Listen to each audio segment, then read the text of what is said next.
एक किसान अपनी बेटी के साथ एक गांव में छोटी सी कुटिया में रहता था। उसकी आर्थिक स्थिति बहुत खराब थी। वह बहुत मेहनत करता, लेकिन उस पर्याप्त धन नहीं मिल पा रहा था। वह अपनी समस्या लेकर राजा के पास पहुंचा।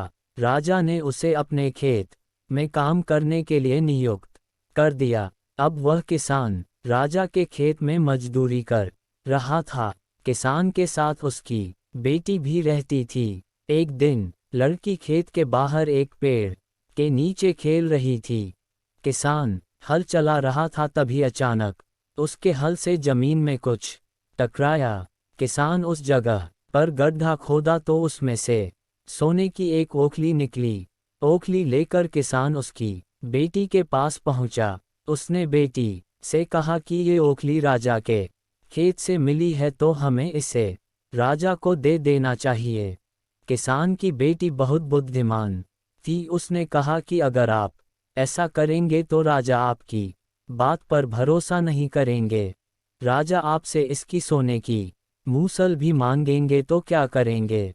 किसान ईमानदार था। उसने कहा कि जो चीज़ हमें मिली ही नहीं है वह राजा कैसा मांग सकते हैं। किसान राजा के पास पहुंचा और सोने की ओखली दे दी। राजा को लगा कि ओखली मिली है तो इसकी मूसल भी मिली होगी, लेकिन किसान ने लालच की वजह से मूसल खुद के पास ही रख ली है।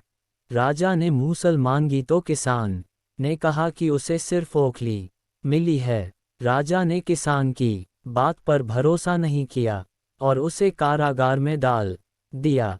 किसान को बेटी की बात न मानने का पछतावा हो रहा था। कारागार में उसे ठीक से खाना नहीं मिलता था। कुछ ही दिन में वह बहुत कमजोर हो गया। किसान कारागार में दिन भर एक ही बात बोलते रहता था कि बेटी की बात मान लेता तो सुखी रहता। जब ये बात राजा को मालूम हुई तो उसने किसान को बुलवाया और पूरी बात पूछी। किसान ने राजा से कहा कि मुझे मेरी बेटी ने मना किया था कि मैं ओखली राजा को न दूं। राजा इसकी मूसल भी मांगेगे, लेकिन मैंने उसकी बात नहीं मानी और ओखली आपको दे दी। इसका नतीजा ये हुआ कि मुझे कारागार में रहना पड़ रहा है। अगर मैं मेरी बेटी की बात मान लेता और ओखली खुद ही रख लेता तो आज सुखी होता। राजा ने किसान की बेटी को बुलवाया तो उसने भी यही बात कही। राजा किसान की बात पर भरोसा हो गया। किसान की बेटी की बुद्धिमानी से खुश होकर राजा ने उसे अपने यहाँ कोषाध्यक्ष नियुक्त कर दिया। अब किसान और उसकी बेटी के पास रहने के लिए महल था। खाने के लिए कई तरह के पकवान थे। दोनों का जीवन पूरी तरह बदल चुका था। इस कथा की सीख यह है कि सही तरीके से काम करने पर परेशानियां आती हैं, लेकिन बाद में सब ठीक हो जाता है। इसीलिए गलत काम से बचना चाहिए।